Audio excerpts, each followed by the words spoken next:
ये दुखद है जो घटना हुई है।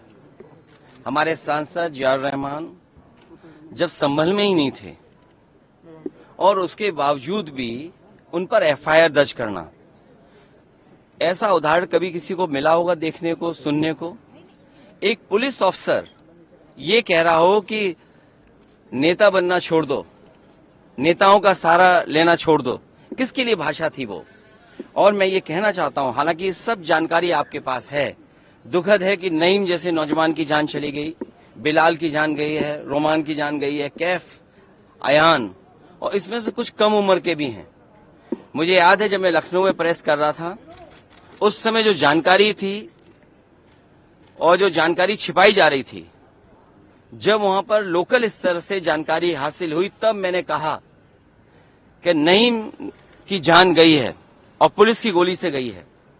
आप लोगों पे सब वीडियोस हैं, आप लोगों पे जगह जगह से वीडियोस मिले हैं, कवरेज है पूरा का पूरा कराया गया ये दंगा है। और किसने कराया? सरकार ने कराया, क्योंकि सरकार जो बेईमानी कर रही थी, सरकार जिसने वोट लूटा, सरकार ने जिसने मशीन पर ईवीएम की बटन बार बार पुलिस से दबाई, प्राइवेट ड्रेस में पुलिस लगाई, उस चुनाव में इनकी धांधली, इनकी चोरी न पकड़ी है, इसलिए जानबूझ करके संभल में घटना कराई है। और मैं पढ़ना चाहता हूं, संभल की शाही जामा मस्जिद के खिलाफ 19/11/2024 को सिविल जज चंदौसी संभल में एक याचिका डाली गई। कोर्ट ने दूसरे पक्ष की सुने बगैर उसी दिन 19/11/2024 को सर्वे के आदेश दे दिए। ताज्जुब तो इस बात का है कि ऑर्डर मिलने के बाद ही संभल के जिलाधिकारी, संभल के पुलिस अधीक्षक आदेश को पढ़े बगैर 2 घंटे बाद ही सर्वे के लिए पुलिस बल के साथ शाही जामा मस्जिद पहुंच गए। जामा मस्जिद की कमेटी, जनप्रतिनिधि, उलेमा इकराम, सभी अधिवक्ताओं ने सहयोग दिया। जिस समय पहली बार सर्वे हुआ है और कोर्ट के आदेश के बाद पूरा का पूरा सहयोग, जो भी वहां जिम्मेदार लोग थे, जो भी जिम्मेदार वहां पर मौके पे थे, सबने सहयोग किया। जिलाधिकारी संभल और पुलिस अधीक्षक संभल ने 2.5 घंटे सर्वे के बाद कहा, अब सर्वे पूरा हो चुका है और अब रिपोर्ट कोर्ट को भेज दी जाएगी। दिनांक 22/11/2024 फ्राइडे को जुम्मे की नमाज के लिए लोग नमाज अदा करने के लिए जामा मस्जिद पहुंचे, लेकिन पुलिस प्रशासन ने बैरिकेडिंग लगा दी ताकि लोग नमाज न पढ़ सकें। उसके बाद भी लोगों ने संयम बरता, नमाज अदा की और किसी प्रकार का विरोध प्रदर्शन नहीं हुआ, किसी तरह की विरोध नहीं हुआ। 29 तारीख को कोर्ट की अगली तारीख तय थी। शाही जामा मस्जिद की कमेटी और मुस्लिम समाज के सभी लोग कोर्ट के केस की पैरवी के लिए तैयारी कर रहे थे, परंतु दिनांक 23 तारीख को रात पुलिस प्रशासन द्वारा कहा गया कि 24 तारीख को यानी अगले दिन सुबह को दोबारा सर्वे किया जाएगा। आखिरकार पहले एक बार सर्वे हो गया। ये आदेश पुलिस प्रशासन को किसने दिया कि दोबारा सर्वे आपका होगा, जब पहले सर्वे में सब लोगों ने सहयोग मदद की, पूरा सर्वे हुआ, किसी को आपत्ति नहीं थी सर्वे पर, लेकिन जानबूझ करके आगे शाही जामा मस्जिद की कमेटी और अधिवक्ता ने कहा कि एक सर्वे तो मुकम्मल हो चुका है, अब दूसरे सर्वे की क्या आवश्यकता है।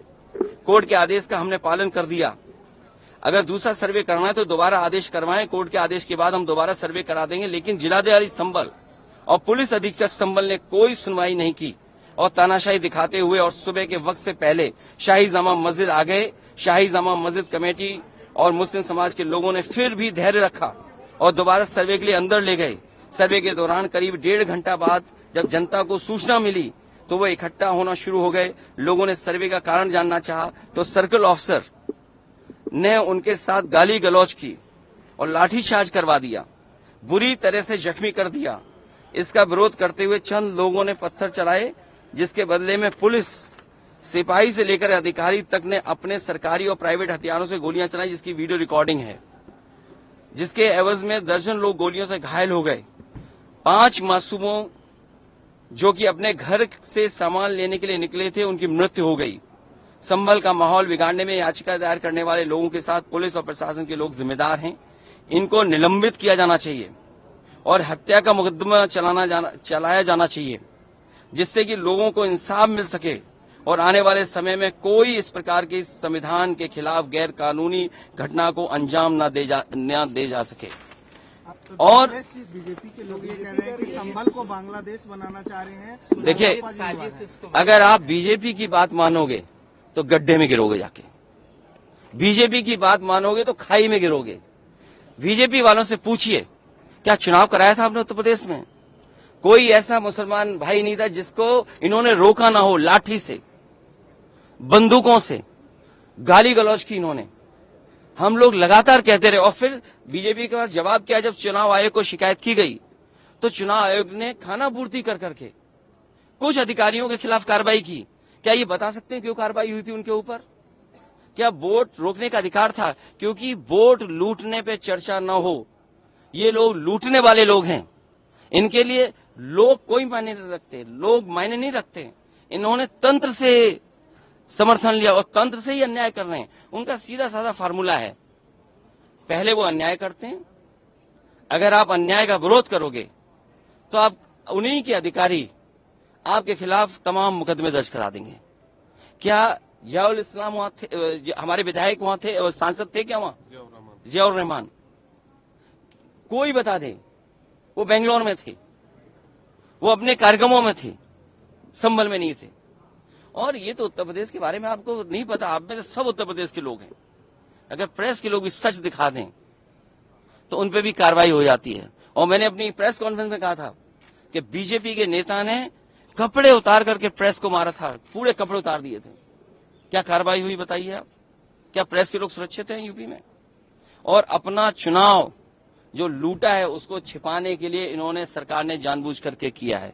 कुछ लोग तो ये कहते हैं कि साबरमती फिल्म देख करके उन्हें लगा कि उन्हें भी बड़ा नेता बनना है, इसलिए ये सब कुछ कराया गया है। सदन में इसको उठाएंगे। मैं, हमारे सभी सांसद और तमाम विपक्ष के लोग इस सवाल को उठाना चाहते थे, लेकिन सदन में नहीं उठने का मौका दिया। कल भी नहीं मिलेगा मौका, जब मिलेगा तब ये सवाल उठाया जाएगा और हमारा डेलीगेशन भी जाएगा, वहां के लोगों के दुख दर्द परेशानी। और फिर सरकार के हाथ में सब कुछ है। अज्ञात में नाम डाल दिए। मैं आपको याद दिलाना चाहता हूं, कानपुर में जब दंगा हुआ था, अज्ञात में नाम लिख करके बड़े पैमाने पर पुलिस ने अन्याय किया था। पुलिस ने लूटा था पैसा और पुलिस अधिकारी को उन्हें हटाना पड़ा था और यही आरोप था उन पर कि उन्होंने पैसा ज्यादा लूट लिया। अब बोल दिया, इसके बाद क्या बोलेंगे? लोगों ने वोट नहीं डाला, तंत्र से ही उन्होंने वोट डाल दिया और तंत्र से ही रिकॉर्ड बना करके जीत हासिल कर ली। आज आप लोग इस मामले को लेकर आदित्यनाथ जी की तरफ इशारा है आपका? साबरमती सरकार करा रही है। और आपको बहराइच का नहीं पता, उन्हीं के विधायक ने बीजेपी के अपने कैडर के ऊपर एफआईआर लगाई और एफआईआर में देखिए धाराएं क्या लगी हैं। जब बीजेपी का विधायक कह रहा है, बीजेपी के कार्यकर्ता नेताओं पे आरोप लगा रहा, और बाकायदा पीस कमेटियां बनती हैं, बाकायदा चीजें बातचीत से हल होती हैं। क्या जिलाधिकारी कप्तान ने कोई बातचीत की? जब उसका पक्ष तैयार था सर्वे के लिए, सर्वे आप कर लीजिए, आप रिपोर्ट लगा दीजिए। आप किसी की बात ही नहीं सुनना चाहते हैं कोर्ट में, आप अपनी मनमानी करना चाहते हैं। तो आखिरकार कौन निर्देश दे रहा है मनमानी के लिए? आखिरकार कहाँ ऐसी ताकत है जिसके आगे सब झुक रहे हैं और अन्याय कर रहे हैं? ये लगातार अन्याय उत्तर प्रदेश में हो रहा है। ये इसलिए हो रहा है क्योंकि अपनी नाकामी छिपाना चाहते हैं और सबसे ज्यादा कमजोर जो लोग हैं उनकी तरफ ही जाना चाहते हैं। तो उन पे एफआईआर दर्ज क्यों हो गई या उनका नाम क्यों डाल दिया गया? मैं इसी संबंध में मिला हूँ। और अज्ञात में हजारों नाम डाल दिए, इसलिए डालें कि दबाव बना लें। और पुलिस तो जानते हो कैसे काम करती है यूपी की।